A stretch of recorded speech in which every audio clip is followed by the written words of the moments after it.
En esta oportunidad compartiremos respuestas de las preguntas que hicieron sobre la tercera clase de este curso, que era sobre las arras del Espíritu Santo.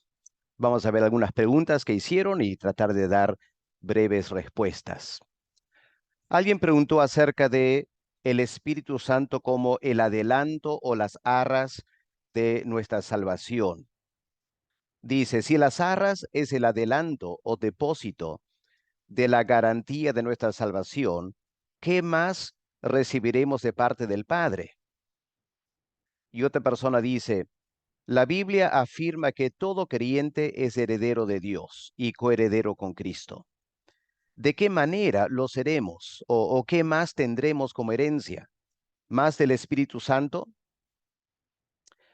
Bueno, el apóstol Pablo en Primera Corintios afirma que nuestros ojos no han visto, nuestra mente no ha captado la grandeza de las cosas que Dios tiene reservadas para sus hijos. Así que la verdad es que la Biblia no nos brinda muchos detalles acerca de toda la grandeza de la herencia y la redención que tendremos en Cristo. Pero podemos puntualizar algunas cosas. En primer lugar, en Romanos 8, el apóstol Pablo indica que el Espíritu Santo está en nosotros como las arras hasta la redención del cuerpo. ¿Qué significa eso? Significa que el Espíritu Santo es el adelanto de una salvación que, entre otras cosas, un día va a implicar la redención de nuestros cuerpos, es decir, la compra final de parte de Dios. En la cruz del Calvario, el Señor nos redimió del pecado.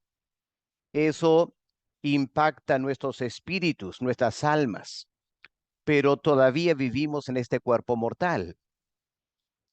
Después de la resurrección del cuerpo, vamos a resucitar con cuerpos glorificados que van a vivir eternamente, que nunca más estarán sujetos a enfermedades, etcétera. Esa es la redención del cuerpo. Eso es el extra de la salvación de la cual el Espíritu Santo es el adelanto. En segundo lugar, en esos cuerpos glorificados tendremos el Espíritu Santo en nosotros, pero en una llenura tal que nunca hemos tenido aquí en la tierra. Una llenura perfecta, absoluta, como la de Cristo cuando Él estuvo aquí en la tierra.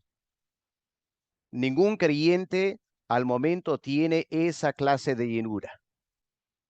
¿Se imaginan las manifestaciones perfectas, completas del fruto del Espíritu Santo en nuestros cuerpos glorificados sin pecado? Con razón, Pablo dice que no ha entrado en nuestra mente todavía lo que Dios tiene preparado para nosotros. Otro elemento de la plenitud de la salvación, de la cual el Espíritu Santo es el adelanto, son nuevos cielos y nueva tierra. Es decir, Dios no solo va a redimir nuestros cuerpos, sino que Dios va a crear una nueva creación, cielos nuevos, tierra nueva, en la cual vamos a vivir con la plenitud del Espíritu Santo por toda la eternidad. Hermanos, creo que si tomamos un momento para tratar de meditar en eso, empezaremos a darnos cuenta la grandeza de la salvación y la esperanza que tenemos por delante, de la cual el Espíritu Santo es la garantía y el adelanto de esa grandeza de la salvación. O pensemos también, hermanos, en lo que Apocalipsis habla de las bodas del Cordero. Cuando la iglesia, los creyentes con cuerpos glorificados, en la nueva creación, vamos a entrar en una relación con el Señor Jesús, el esposo de la iglesia, en una forma nueva de la cual aquí en la tierra realmente no podemos entender lo que eso significa. El concepto de las bodas del Cordero nos lleva a pensar en una relación íntima con Cristo. Por cierto, una relación espiritual, aunque en cuerpos glorificados. Pero habrá ese compañerismo, esa compenetración con el Señor Jesús, esa confianza absoluta con Él. ¿Se imaginan el gozo y la alegría que todos tendremos de entrar en una relación mucho más profunda e íntima con Cristo, de la cual jamás tenemos ahora? Es como una pareja de novios. Disfrutan mucho su noviazgo, pero saben que por delante viene el matrimonio y una vida 1000 veces mejor como novios, una relación más íntima y profunda de lo que podrían experimentar como novios. Ese es el concepto de nuestra salvación eterna, más allá de las bodas del Cordero. Pero también las recompensas eternas. Todo lo que hemos servido al Señor ahora, los esfuerzos y los sacrificios y la entrega a su reino, un día vamos a entrar en nuestra recompensa. Yo sé que ahora Dios nos recompensa en varias maneras, pero la verdadera recompensa, esa corona de vida, está por delante todavía. Todas esas cosas y seguramente muchas más son parte de esa gran salvación de la cual el Espíritu Santo es las arras, el depósito, o si se quiere, la primera cuota de nuestra salvación. Un hermano preocupado por este tema de si se puede o no perder la salvación pregunta: si las arras de nuestra salvación que tenemos ahora es parcial,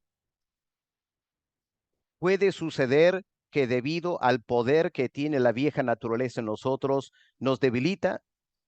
¿Se puede perder la salvación?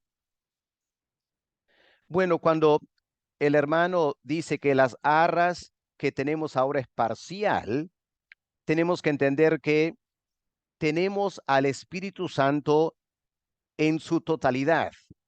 Recordemos que el Espíritu Santo es una persona, entonces no puedes tener una parte de la persona, o lo tienes por completo o no lo tienes.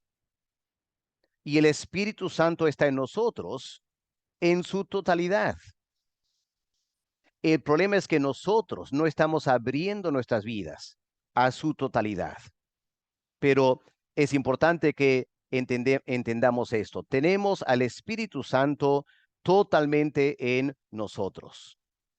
Ahora, a pesar de eso, como tenemos también una vieja naturaleza que nos lleva al pecado, la pregunta es, ¿se podría perder la salvación? Bueno, aquí tenemos que reflexionar sobre los siguientes puntos. En primer lugar, ¿cuándo y por qué Dios nos da el Espíritu Santo como las arras de la salvación? ¿En qué momento lo hace y por qué lo hace? Bueno, lo hace cuando creemos en Cristo, ¿no es cierto? Cuando por fe vamos al Señor y lo tomamos como nuestro Salvador personal, entendiendo que somos pecadores y Él es la única esperanza que tenemos de la salvación eterna. En ese momento recibimos las arras del Espíritu Santo. Pero hay que recordar, hermanos, siempre es importante notar esto: la fe que nos salva no es una obra nuestra. Nosotros tenemos que ejercer la fe, pero no generamos la fe, no podemos producir la fe que nos salva. La fe que nos salva es un regalo de Dios. Él nos da la fe necesaria para creer en Cristo. Humanamente hablando, solo podemos tener creencias. Y hay muchas personas que tienen una creencia acerca de Cristo. Eso no lo salva. Saber que existió una persona que se llama Cristo y que esa persona murió en la cruz por los pecadores. Esas creencias no nos salvan. Es una obra humana. Lo que nos salva es la fe que Dios nos da en Cristo, que tiene elementos muy diferentes a una creencia. Así que la fe que nos salva es un don de Dios. Y Dios responde a esa fe que Él nos da, que nos lleva a la salvación, dándonos el Espíritu Santo. Ahora, el Espíritu Santo no está en nosotros en una forma estática o inerte. Él obra en nosotros. ¿Y qué es lo que el Espíritu Santo hace en el creyente? Lo anhela celosamente para que el creyente aprenda a crucificar la carne, a negarse a sí mismo y a buscar la dirección del Espíritu Santo en su vida. Y es el Espíritu Santo que asegura que no perdamos la salvación. Esa es la gran consolación para el creyente. El Espíritu Santo que mora en nosotros es un espíritu de santificación. Él nos va a llevar más y más hacia la santidad, a crecer en la vida espiritual, a conocer más al Señor, a conocer más de su palabra, a desarrollar más la vida de oración. Por supuesto, podemos tener altibajos, pero el Espíritu Santo asegura que los bajos nunca nos lleven a perder la salvación. Tarde que temprano, Él obra poderosamente para restaurarnos. Así que eso nos puede dar tremenda confianza que si tenemos al Espíritu Santo como el depósito, ese depósito es la garantía de la salvación. Noten la palabra garantía. Algo que está garantizado no se puede perder.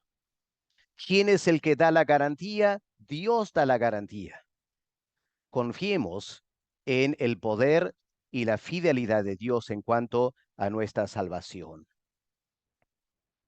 Pero alguien pregunta, ¿cómo explicar lo que Cristo dice en Marcos 3, 28 al 29 sobre la blasfemia contra el Espíritu Santo? Ahí el contexto es que el Señor estaba haciendo milagros con el poder del Espíritu Santo. Esos milagros tenían como propósito llevar a las personas a escuchar el mensaje de Cristo, a sentir convicción de pecado para buscar la salvación en Cristo. Lamentablemente, los líderes judíos, lejos de responder bien a esa gracia de Dios, obrando a través del Espíritu Santo en Cristo, conduciéndoles a la salvación, ¿qué hicieron esos líderes religiosos? Atribuyeron a demonios y a Satanás lo que el Espíritu Santo estaba haciendo. Blasfemar significa hablar mal de. Y esos hombres estaban hablando mal del Espíritu Santo que los quería salvar. Entonces, la blasfemia contra el Espíritu Santo es algo que los inconversos hacen, no los creyentes, los inconversos. Ellos resisten la obra del Espíritu Santo, llevándoles al arrepentimiento, la confesión de pecado y la salvación. Ahora, solo el Espíritu Santo puede convencerlos de pecado. Nada más lo puede hacer. Y si una persona resiste a propósito, en una forma decidida, deliberada, malévola, contra la única persona, el Espíritu Santo, que nos puede conducir al arrepentimiento, entonces Dios no puede perdonar. No es que Él no quisiera perdonar. Él no puede perdonar y no va a perdonar, porque el prerequisito para el perdón de los pecados es la convicción del pecado y el arrepentimiento. Entonces es obvio, ¿no es cierto? Si una persona se resiste a la obra del Espíritu Santo, esa persona jamás va a disfrutar el perdón y la salvación eterna. La única esperanza que esas personas tienen es de dejar de hablar mal del Espíritu Santo, doblegarse delante de Él, someterse a la manera que Él está llevándoles a la confesión del pecado y aceptar a Cristo como su Salvador. Repito, la blasfemia contra el Espíritu Santo es algo que los inconversos hacen. Jamás un creyente lo va a hacer. ¿Qué de experiencias y manifestaciones espirituales? Una persona dice, pastor, usted afirma que debemos disfrutar nuestra salvación hoy, que debemos ser motivados a ser llenos del Espíritu Santo. Pero ¿qué pasa cuando el pastor y los líderes de la iglesia son conservadores e impiden que haya esa libertad, con experiencias como hablar en lenguas, danzar, profetizar y orar? ¿Qué nos aconseja al respecto? Bueno, simplemente les llevaría a Hechos el capítulo 10, cuando Pedro fue a la casa de Cornelio. Pedro era un judío bastante conservador. Dios le había mostrado ese lienzo lleno de animales impuros, le ordenó a Pedro a comer y Pedro era tan conservador que rehusó obedecer a Dios en comer esos alimentos. No es que Dios quería que Pedro comiera esos alimentos, era una parábola, porque para Pedro los gentiles eran inmundos. Y Dios estaba preparando el corazón de Pedro para recibir la invitación a la casa de Cornelio. Y felizmente Pedro ya estaba preparado, por lo menos ingresó a la casa de Cornelio, aunque todo su elemento conservador judío se resistía a hacerlo. Y Pedro jamás esperaba que el Espíritu Santo cayera sobre Cornelio y lo llevara a tener su propio Pentecostés. Pero eso fue lo que pasó, ¿no es cierto? Pedro ni terminó de predicar, menos hizo una invitación. Cuando el Espíritu Santo vino sobre esas personas y se manifestó su presencia en hablar en lenguas, etcétera. Así que debemos estar tranquilos. Ningún pastor podrá impedir lo que el Espíritu Santo quiere hacer. Es imposible. ¿Acaso el pastor es más poderoso que el Espíritu Santo? Y el pastor podría hasta públicamente decir que no creen estas cosas. Y el Espíritu Santo simplemente toma control y concede estas manifestaciones, si es que el Espíritu Santo desea hacerlo. Eso es asunto del Espíritu Santo. Así que ningún pastor realmente puede impedir las manifestaciones del Espíritu Santo que él quiere dar. Pero por otro lado, hay que también reconocer que es peligroso tratar de fabricar esas experiencias. No han faltado personas que han tratado de enseñar a otros a hablar en lenguas. ¡Qué barbaridad! O enseñar a otros a profetizar. O personas que han fingido tener el don de profecía. O personas que han empezado a danzar no porque el Espíritu Santo estaba sobre ellos, sino porque querían generar alegría, querían impresionar a otros con su espiritualidad. Eso es peligroso. La vida cristiana debe ser algo natural, guiado por el Espíritu Santo. Resulta muy peligroso y muchas personas han terminado totalmente confundidas a través de falsas experiencias espirituales. No estemos buscando las experiencias. Debemos buscar la llenura, no las experiencias. Y no condicionemos la llenura con ciertas experiencias que yo podría tener en mi mente. Todo eso es peligroso. Busca la llenura y deja que el Espíritu Santo se manifieste como Él quiere hacerlo. No trates de ayudar al Espíritu Santo. No trates de fabricar experiencias. Ahí está el gran peligro del engaño espiritual. Dejemos que el Espíritu Santo sea soberano. No busquemos X experiencias. Busquemos la llenura, el sometimiento, la entrega total al Espíritu Santo en nuestro diario vivir. Eso es nuestra responsabilidad. Finalmente, un hermano hizo varias preguntas de diversos temas. Permítame contestarlas rápidamente. Primera pregunta, ¿por qué es la primera cuota el Espíritu Santo en la vida del creyente? Bueno, en primer lugar, porque es lo que Dios decidió hacer. Él decidió darnos eso como un depósito. Se supone que pudo haber hecho otro depósito, pero Él decidió darnos al Espíritu Santo como el depósito.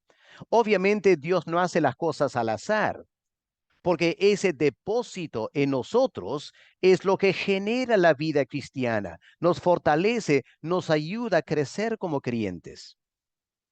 No podemos vivir la vida cristiana sin el Espíritu Santo.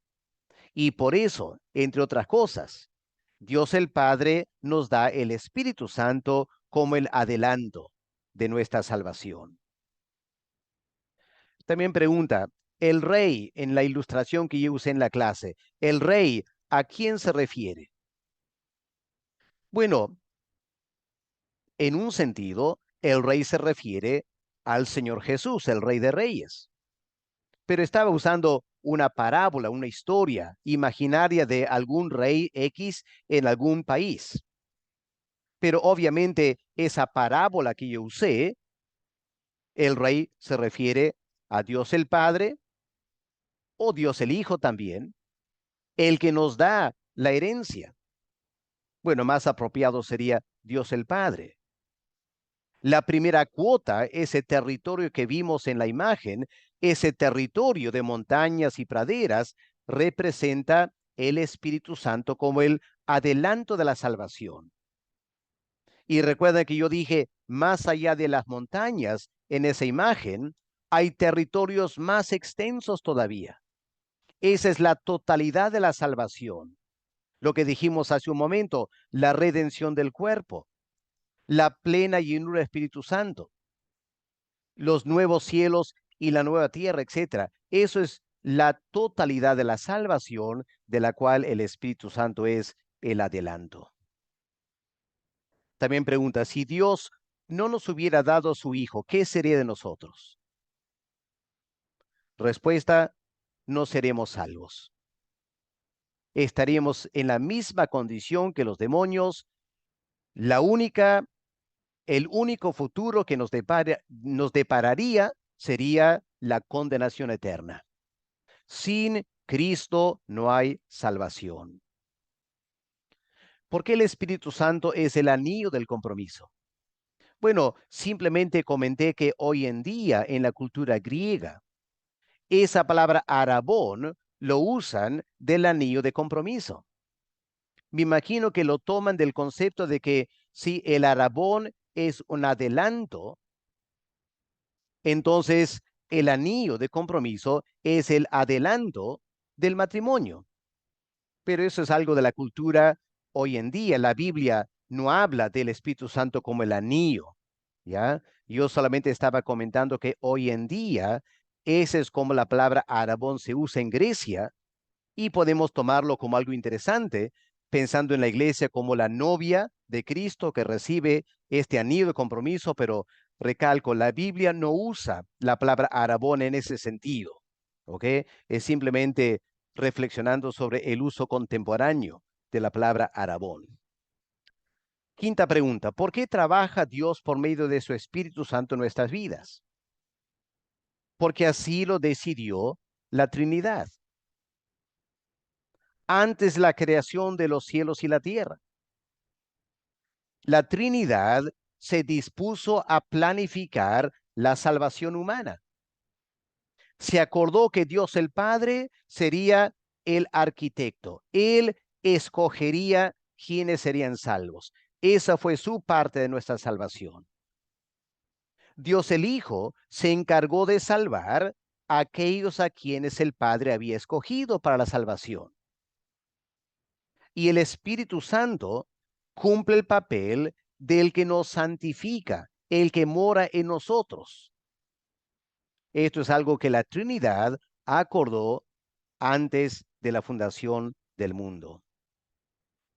6. ¿Por qué algunos creyentes no sienten la presencia del Espíritu Santo en sus vidas?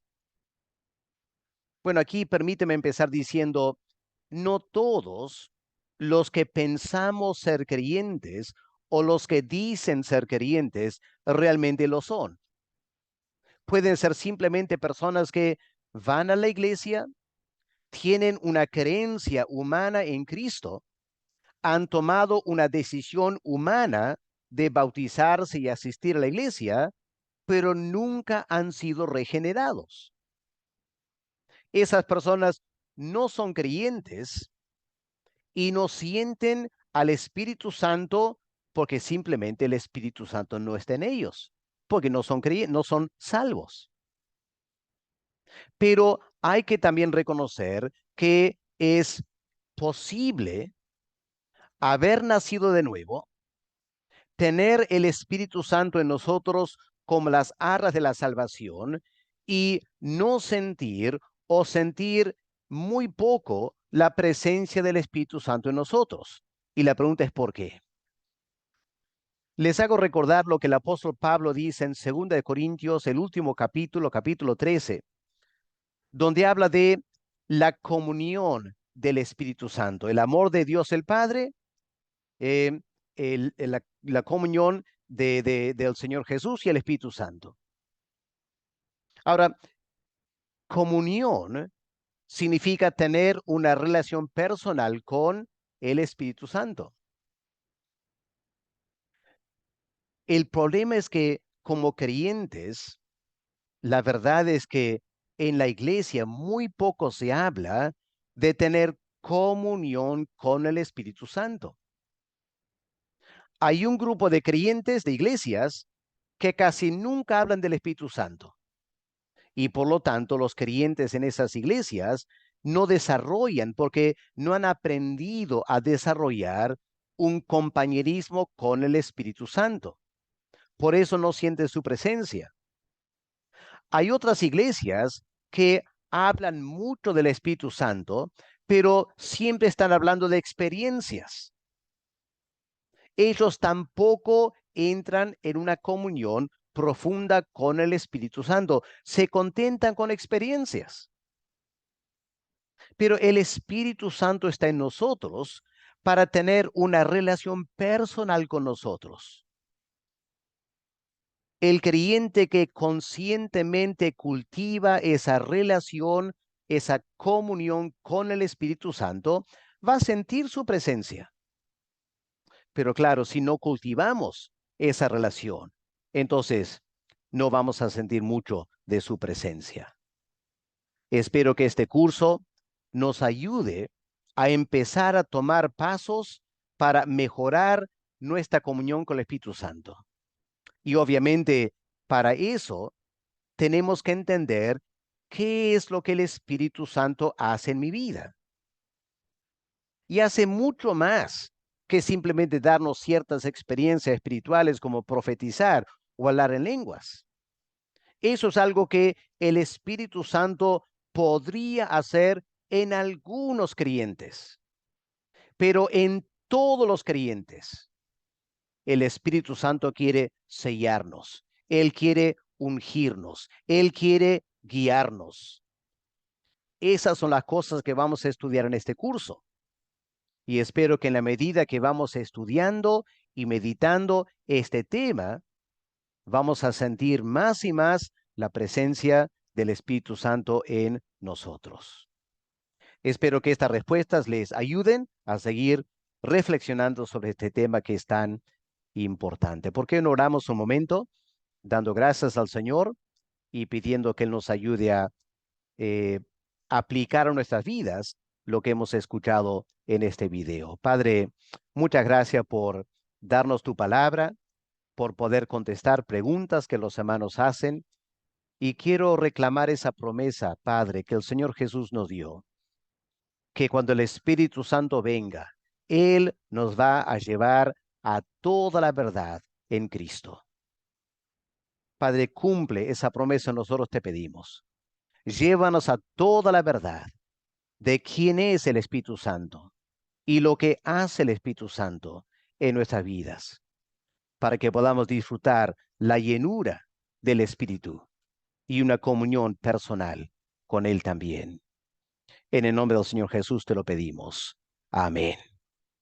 Que Dios les bendiga, hermanos, que tengan un buen día y pronto estaré enviando la cuarta clase, creo, ¿no? La cuarta clase de este curso del poder del Espíritu Santo, la obra del Espíritu en el creyente. Dios les bendiga.